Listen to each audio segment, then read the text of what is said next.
एक जादुई गांव में बहुत सारी बिल्लियां रहती थीं। ये बिल्लियां हवा में उड़ा करती थीं। इसी गांव में एक खूबसूरत और नरम दिल चुड़ैल भी रहती थी। इसका नाम विलो था। विलो एक बहुत ही नरम दिल चुड़ैल थी।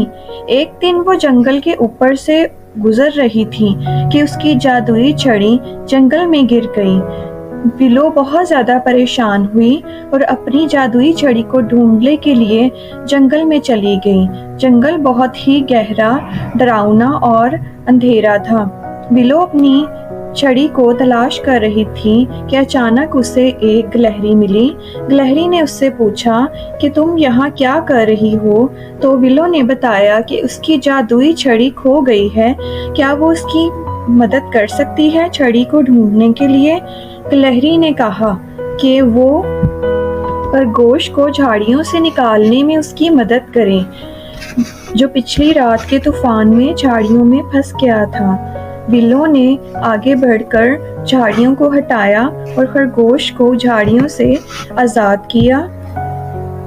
खरगोश बहुत ज्यादा खुश हुआ। उसने विलो का शुक्रिया अदा किया, अपने घर की तरफ चल पड़ा।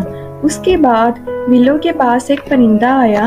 उसने विलो को बताया कि कल रात के तूफान के बाद उसका घोंसला गिरकर टूट गया है और उसके अंडे भी जमीन पर गिर गए हैं। विलो ने ये सुना तो आगे बढ़ी और उसका घोंसला दोबारा से बनाकर अंडे उसमें रख दिए।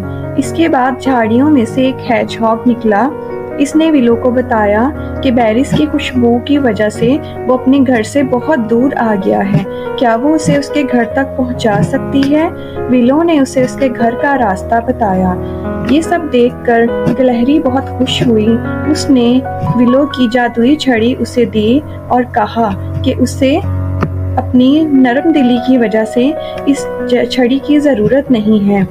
ये सुनकर विलो ने अपनी छड़ी को घुमाया। उसके अंदर से एक तेज रोशनी निकली, मगर विलो ने ये कहा कि उसे समझ आ गया है कि लोगों की मदद करने के लिए उसे किसी छड़ी के जादू की ज़रूरत नहीं है। इसके बाद विलो वापस अपने गांव की तरफ चल पड़ी। विलो को समझ आ गया था कि उसे जादू के लिए सिर्फ उसकी जादुई छड़ी की ज़रूरत नहीं। ऐसे मज़ीद एडवेंचर्स के लिए मेरे चैनल को सब्सक्राइब करना ना भूलिएगा और बेल आइकन को प्रेस कर दीजिएगा।